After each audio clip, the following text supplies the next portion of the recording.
Hi, I'm Jared Ingersoll. I'm very happy to have my restaurant Cotton Duck involved in the Sydney Festival's Fast Festival Feast program. Chefs from 28 top Sydney restaurants have created special dishes for your Sydney Festival. And Cotton Duck's Fast Festival Feast dish is Berkshire Pork Belly, which has been roasted crisp and delicious, and it's served with sweet vinegar tomatoes and a soubise sauce.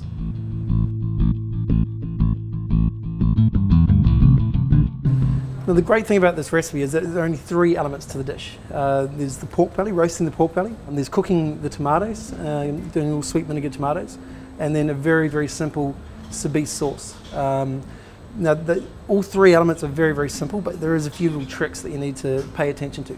So the first thing I want to do is I want to take pork belly.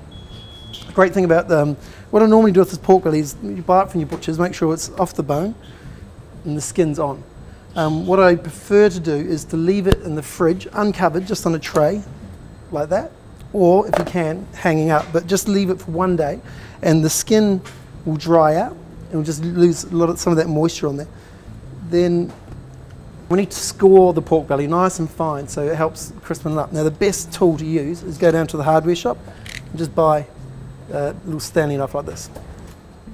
Once that's done, you get a large pan. So you want a roasting dish. So when you plate with your roasting dish, you're going to put it on the stove with some water.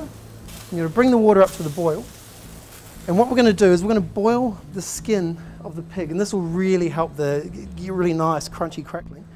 So in there is water and a lot of salt. You take the pork belly, and you place it skin side down, just very carefully. And then you let it boil away. So after about 15 or 20 minutes, the pork belly has been boiling. You just very, very carefully lift it up, and you can see that the skin has just started to firm up and it's just starting to cook, leaving the water still in the pan. Drop a couple of trays in there, and then very carefully place the pork on top, and then you pop that into your hot oven, and you basically turn your oven on to as hot as it can get, and you leave it there so the oven's up to just take it up to the maximum setting.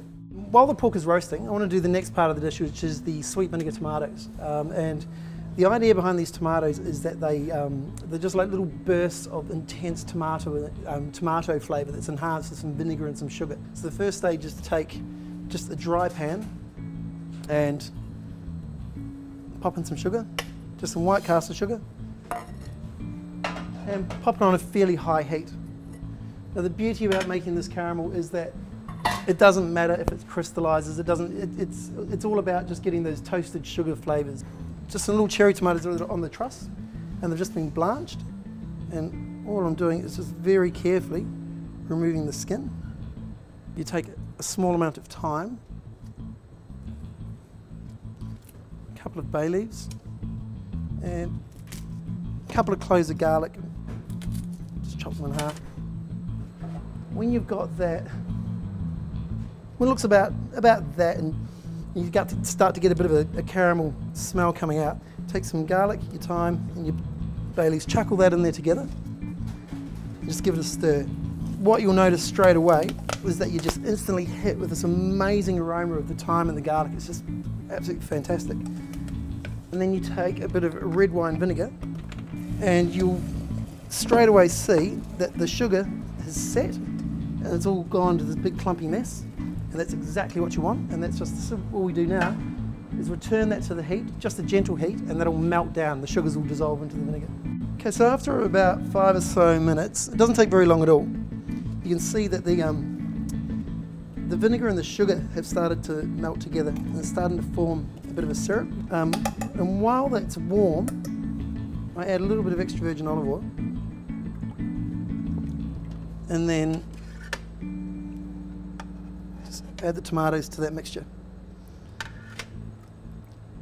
Now, you want them to sit at room temperature for probably no less than about 20 minutes.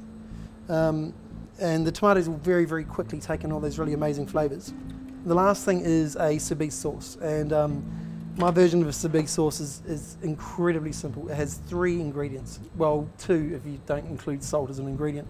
I use just these white onions, And the other thing I need to use is a mandolin. I want to slice these onions really fine, and it's quite important they need to be fine and all the same sort of thickness. Into the saucepan, which is cold, I place some salt. Really important to get the salt in there at the beginning, because not only is it going to season, but what it also does is it draws the moisture out of the onions. And then the other thing I do is take some cold unsalted butter, whack it in there, give it a little bit of a mix up. Now, like I said, it's a really, really simple sauce, and it's absolutely delicious, but you want to make sure that you do this part right, because this is the secret to it. You use this cold saucepan with onions, salt and butter, you put the lid on, and then you just pop it there, or onto your stove with a gentle heat, and you let it just really, really slowly come up to temperature. And then after about 15 to 20 minutes, we'll have another look at it, and you'll see that it's quite a lot of moisture in there. So it's actually quite amazing how much moisture you can get out. And then it's just a simple case of blending it. So that part's nice and easy. The most important piece of equipment in the kitchen is your taste buds. So at this stage, you just want to give it a taste, because you've only put salt in at the beginning, so you want to just sort of make sure the salt levels are right, and that's actually spot on. Once I'm happy with the texture of the soubise, I want to adjust the consistency. So to do that, keeping the blender going on just a slow speed, I'm going to add a few little knobs of cold butter.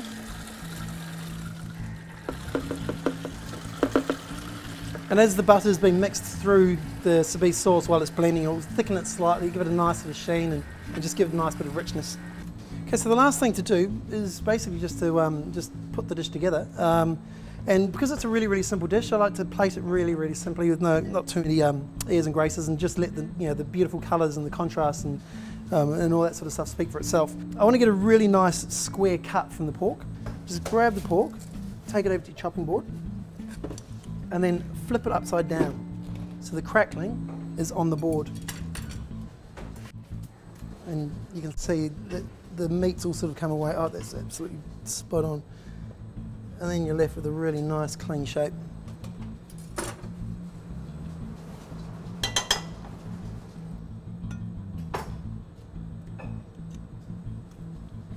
Pop down a nice bed of soubise. Then goes your pork. With your little tomatoes, just roll them up.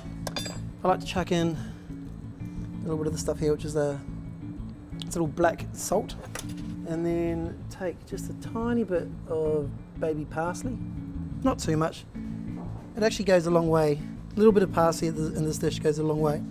Gives you a nice sort of fresh flavour. And that is my fast festival feast, which is a roasted pork belly with sweet vinegar tomatoes and soubise.